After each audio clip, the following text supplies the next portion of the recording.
diffusé de toute urgence, le livre de Philippe Millot et Martial Bild, Défaire le parti des médias.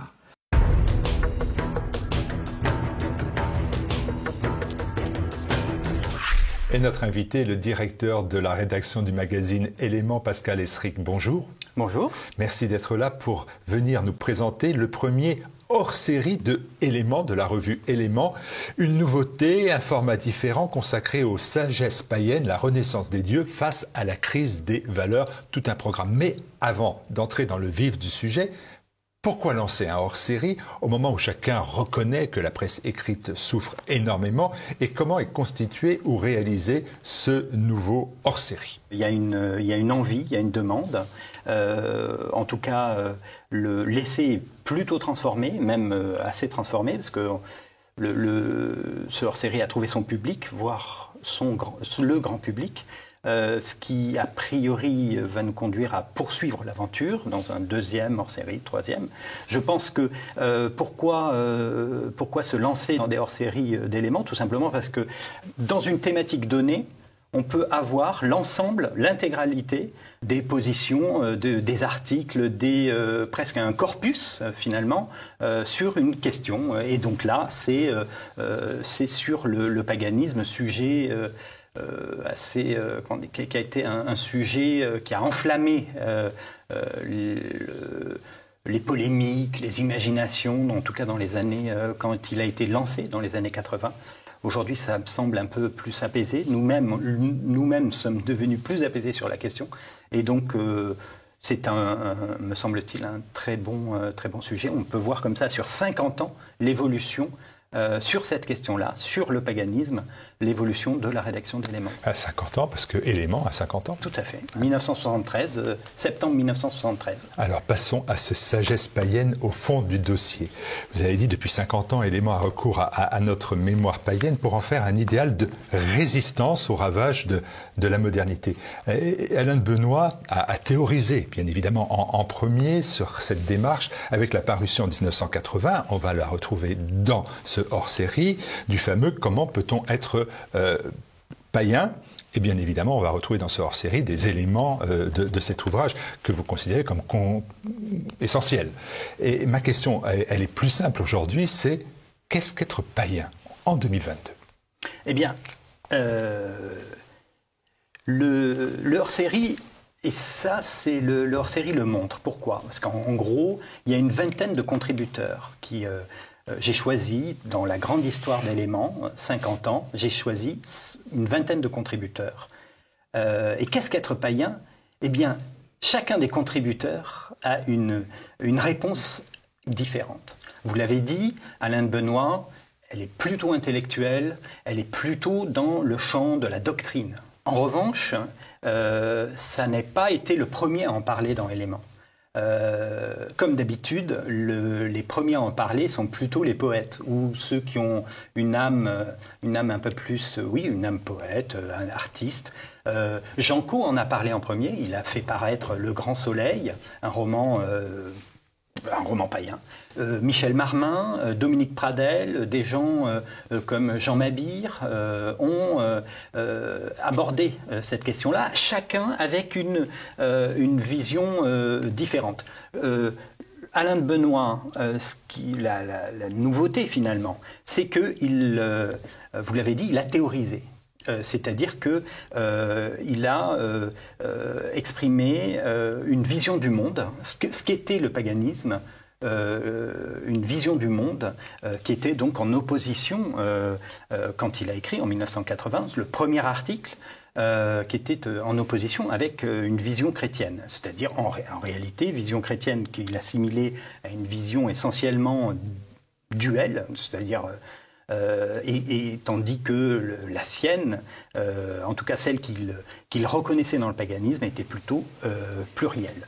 Mais si Alain de Benoist avait fait cet article-là, et puis rien d'autre, il ne se serait rien produit.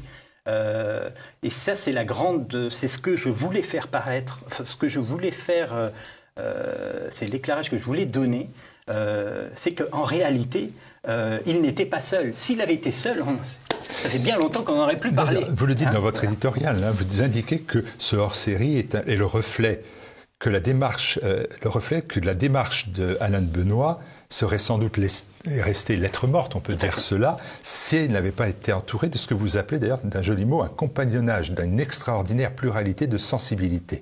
Et vous avez cité Jean Caux, d'ailleurs vous faites la préface de 2 ouvrages importants de Jean Caux, Contre-attaque suivi du discours de la décadence, qui est un nouvel ouvrage à la Nouvelle Librairie, aux éditions de la Nouvelle Librairie. Ça aussi c'est important de rendre hommage à Jean Caux, il est peut-être alors celui qui a été le précurseur. Ah ben. Il a été, sur ces questions-là, il a été précurseur. Et ce qui est intéressant avec Jean Caux, c'est qu'il a été, pour Alain de Benoist, pour Élément, à cette période-là, un aiguillon, un électron libre. Jean Caux, pour le présenter, est l'ancien secrétaire de Sartre, qui a rompu d'une manière assez fracassante avec la gauche des années 50 pour rejoindre alors c'est pas la droite, mais pour être libre. Et donc il a connu une carrière de grand journaliste, notamment à Paris Match, où il a pendant 30 ans régalé les millions de lecteurs de Paris Match. On lui doit le poids des mots, le choc des photos. C'est lui. C'était le bon temps. Il pouvait à la fois faire un portrait magnifique de Giroud, puis le lendemain, la semaine suivante, interviewer Mireille d'Arc en écoutant quand elle a eu ses problèmes de cœur, il commence un article qui est absolument génial. Il écoute le cœur de Mireille d'Arc parce qu'elle vient de se faire poser un pacemaker, et en fait le début de l'article c'est les battements du cœur artificiel de Mireille d'Arc. C'est une musique. Voilà. Jean Caux était très sensible à la musique, à la beauté, et c'est par ce lien-là, non pas intellectuel, mais par ce lien-là, qu'il va au paganisme. Et donc, donc, on voit que c'est complémentaire par rapport à une position d'Alain de Benoist. De même qu'est complémentaire quelqu'un que vous connaissez ici, Christopher Gérard. Christopher Gérard n'a pas du tout la même filiation que Alain de Benoist. Lui aussi est romancier, lui aussi est une âme a une âme à la fois de poète et d'archéologue. Il est plus intéressé par l'Antiquité grecque et romaine, et donc il y a on voit bien qu'il y a des sensibilités totalement différentes, surtout si on la compare à Jean Mabir qui a beaucoup travaillé sur la Scandinavie et les dieux du Nord. Voilà. Donc il y a Ce hors-série, c'est la pluralité des sensibilités, vous l'avez rappelé, et on l'observe bien évidemment à travers ce numéro que vous avez voulu mettre en exergue cet élément. Oui. Autre élément, j'ai l'impression quand même que vous essayez de mettre en avant, c'est des réponses concrètes et précises à des attaques, disons, récurrentes, des plus profondes aux plus polémiques et peut-être les plus superflues ou superfétatoires. Mais passons-les, si vous voulez, rapidement en revue. La question, par exemple, est de savoir si l'on peut redonner vie à d'anciens cultes sans verser dans le simulacre ou la parodie. Ce ne sont pas mes termes, ce sont ceux d'Alain de Benoist. Oui. Donc, je vous les resserre. Oui. Eh bien, je vais vous en resservir d'autres. Les dieux à venir ne sont pas encore nés. Il y a quelque chose de très intéressant, c'est cette question à la fois religieuse, cette question religieuse qui innerve Élément depuis 50 ans. Beaucoup d'auteurs se la posent. Et donc, en revanche, les reconstructions postmodernes qui tiennent de la secte sont assez unanimement rejetées, non pas seulement par Alain de Benoist, mais aussi par Jean-François Gautier, mais aussi par Christopher Gérard, qui lui est horrifié dans son article, il est horrifié par la musique hard rock. Pour lui, le paganisme, c'est le soleil, la Méditerranée, c'est l'harmonie, c'est la discrétion, c'est une offrande, c'est un salut, le salut au soleil, mais c'est quelque chose d'assez discret. Et donc il n'est pas dans... l'ensemble des auteurs, me semble-t-il, ne sont pas dans l'affichage, dans la démonstration. Il y a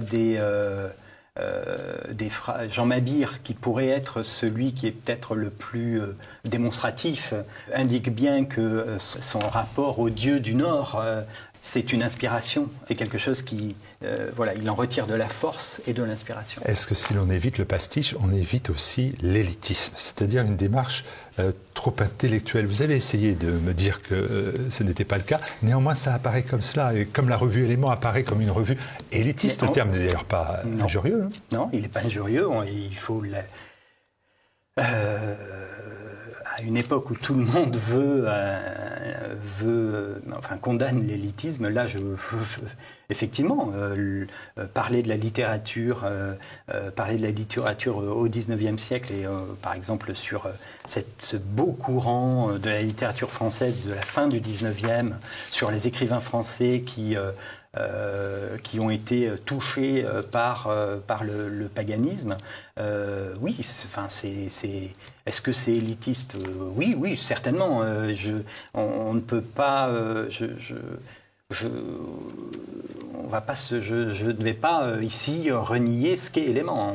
On travaille sur les idées, sur les mouvements littéraires, on travaille sur l'art, on travaille sur la poésie, on travaille sur la philosophie, l'histoire. Et donc, si c'est être élitiste, nous le sommes, oui, bien sûr. Élitiste et passéiste. Ça, Alain de Benoist le dit. Et il le dit clairement, il dit qu'il ne faut pas appeler un passé contre un autre passé. Oui, tout à fait. Il a même une... Alors, on le voit, il n'a pas toujours été comme ça. C'est-à-dire qu'on voit bien que... et on voit la différence entre l'article qu'on publie, qui date de 1980, et l'article qui publie en 2015, il y a un cheminement.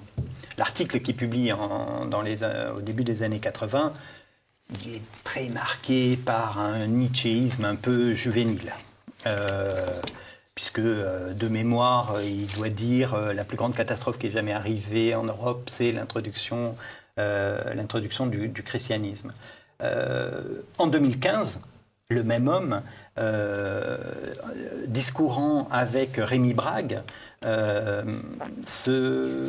s'interroge en disant je vois bien que le christianisme est en train de mémoire de mourir, mais ce qui me fait peur, c'est par quoi ça va être remplacé. Et donc il y a une... Est-ce qu'on peut parler de prise de conscience ? Tout simplement. Parce que j'attire votre attention, c'est à 2 pages de différence. À 2 pages de différence. Ouais. Vous dites quoi? Vous dites, si je retrouve exactement le texte, la maturité aidant, l'âge avançant, l'antichristianisme et l'anticatholicisme, inspirés par le rationalisme et le scientisme des premiers numéros d'Éléments, a laissé place à un polythéisme apaisé et ouvert, post-chrétien en somme. Je tourne la page. 1980, pour quelqu'un qui, comme moi, considère que la christianisation de l'Europe, l'intégration du christianisme au système mental européen fut l'événement le plus désastreux de toute l'histoire advenue à ce jour, la catastrophe au sens propre du terme. On est à 1 page. Tout à fait. De différence. Mais la page de différence, c'est que la première page, celle que je signe, est une présentation du dossier, d'une présentation de ce hors-série. Ce hors-série s'étale sur 50 ans. Et que ce premier... Sauf que, Pascal, expliquez-moi, c'est une évolution? Non, c'est que en 80, vous avez... Alain de Benoist parle en doctrinaire. Doctrine contre doctrine. La doctrine de l'Église n'est pas compatible avec avec le paganisme. Voilà ce qu'il marqué par le nietzschéisme, voilà ce qu'il exprime. En 2015, face à Rémi Brague, le monde a évolué et donc il constate le vide spirituel. Il en prend acte, mais tout le monde, enfin, je veux dire, ce hors-série, il est aussi fait pour, c'est bien prétentieux, je l'accorde, combler ce vide spirituel. Il y a un vide spirituel, donc ce hors-série est là pour donner des cartouches pour combler ce vide spirituel. La maturité aidant. Je reviens, il y a pardonnez-moi de vous le dire, une évolution. Oui. Une évolution peut-être parce que Dieu existe, peut-être parce que le catholicisme s'est effondré entre-temps. Je n'ai pas la solution, je n'ai pas l'explication, c'est vous qui l'avez ça. Tout à fait. La maturité aidant, c'est l'intrusion, enfin non pas l'intrusion, le compagnonnage avec des écrivains comme Henri Vincenot, avec ce qu'on peut appeler le pagano-christianisme. Vous noterez que les païens sont toujours très sensibles aux manifestations populaires du christianisme, aux dévotions, à tout ce que le christianisme moderne haït en réalité. Et donc c'est dans ce sens-là, c'est dans le sens de la phrase le catholicisme est le conservatoire du paganisme qu'il y a cette évolution. C'est-à-dire que c'est en réalité dans ce sens-là qu'il faut comprendre cette évolution. Quelqu'un comme Henri Vincenot l'a lui-même vraiment très bien compris. Le catholicisme comme conservatoire du paganisme. Mais ça ne veut pas dire qu'on devient chrétien païen, non. Parce que théologiquement, ça n'a pas de sens en réalité. C'est là où on est plus dans l'ordre du sensible.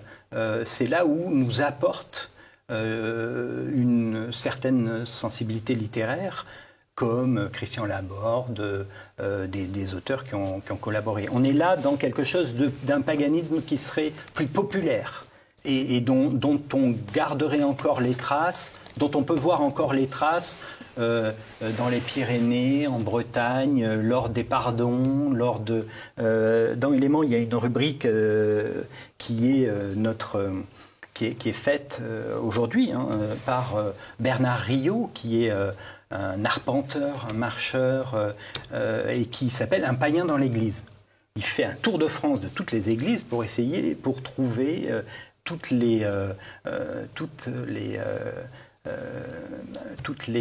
ce qui reste en fait de païens dans l'imagerie des églises. Et donc là, je pense que là, on en est. Il est à Auxerre, il est parti de Bretagne, donc il a fait au moins une 50aine d'églises. Donc non, il y a toujours ce fil conducteur, mais on essaie de trouver ce qui nous reste encore de cette sensibilité païenne. Peut-être la sagesse païenne, tout simplement. Tout à fait, oui, exactement. Et ces sagesses païennes, quelles sont-elles et peuvent-elles créer la renaissance des dieux face à ce que vous appelez la crise des valeurs? Parce qu'on a le sentiment qu'au bout du compte, aujourd'hui, il n'y a qu'un seul vainqueur, il porte un nom, c'est le nihilisme. Tout à fait. Le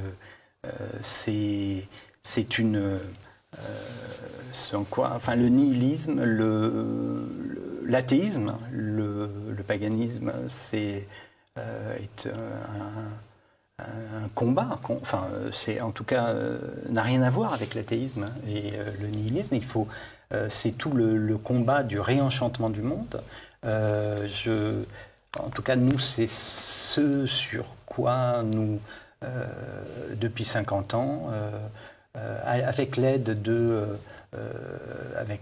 cinéastes, de romanciers, de poètes, comme je le disais, on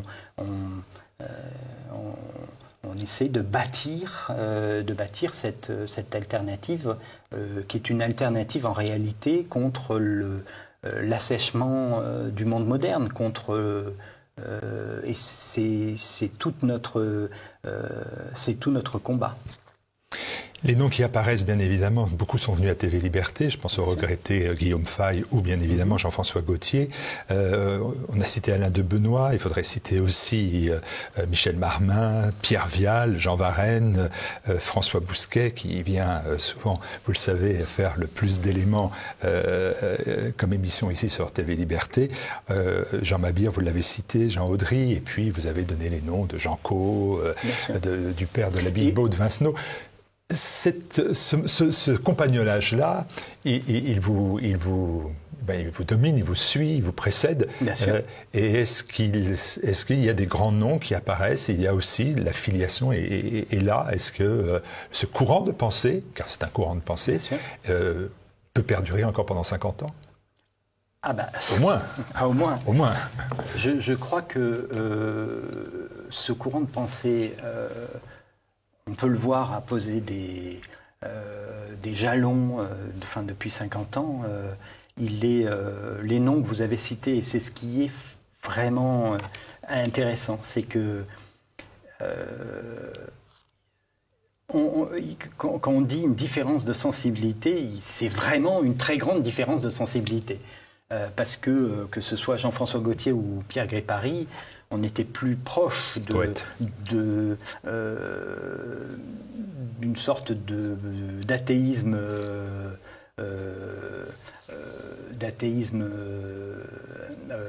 païen, plutôt que si on parle de Pierre Vial, on est là en revanche dans un paganisme très enraciné, populaire. Les articles c'est lui qui a fait un entretien magnifique avec Henri Vincenot, et plusieurs articles que nous publions sur ce paganisme populaire, qui est curieusement, alors même que Pierre Vial est considéré comme le plus païen de la bande, parce qu'il est populaire, et empreint aussi un petit peu de pagano-christianisme, puisqu'il est au cœur des villages, au cœur des paysans. Donc c'est ce qui est intéressant. Ce foisonnement, en réalité, continue. On peut le voir sur ces questions-là. Quand on fait appel à... Vous n'avez pas cité Rémi Soulier ou Falk Van Gaver. Alors Rémi Soulier, je n'ai pas cité parce qu'il est maison maintenant, puisqu'il fait l'émission Les idées à l'endroit, où il a remplacé Alain de Benoît, et il fait des émissions qui sont tout à fait remarquables. Ce qui est intéressant, c'est que quand on l'a interrogé il y a plusieurs années, il y a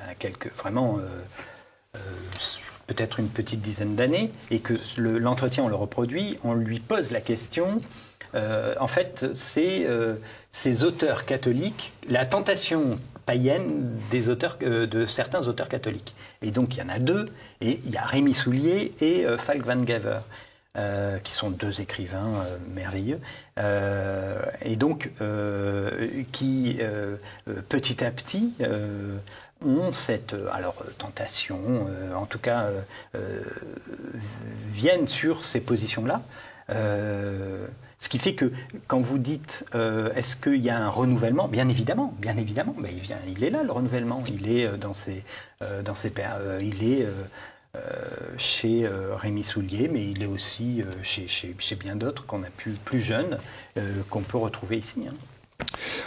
On retrouvera tout ça dans ce hors-série éléments avec une très belle couverture, mais la nudité sur YouTube est interdite. Vous voyez, il y a des pudeurs au milieu des caniveaux, quelquefois. Mais on retrouvera, il suffit d'acheter en kiosque ou de le commander sur le site Éléments.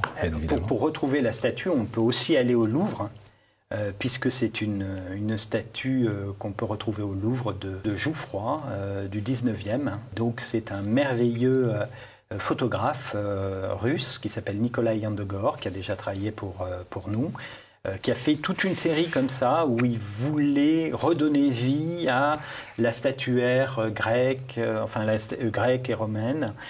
Et donc, il a passé 1 an au Louvre. Et il a mis en scène, en fait les statues. Il les a fait, avec des modèles. On est là, au cœur de l'alliance entre, on commence par de la beauté, on poursuit par de la doctrine avec Alain de Benoît, et puis après on va vers les écrivains, vers la poésie, vers le roman, et l'histoire. Tout cela dans ce numéro 1 du hors-série d'Éléments. Merci à vous d'être venu. À très bientôt sur TV Liberté.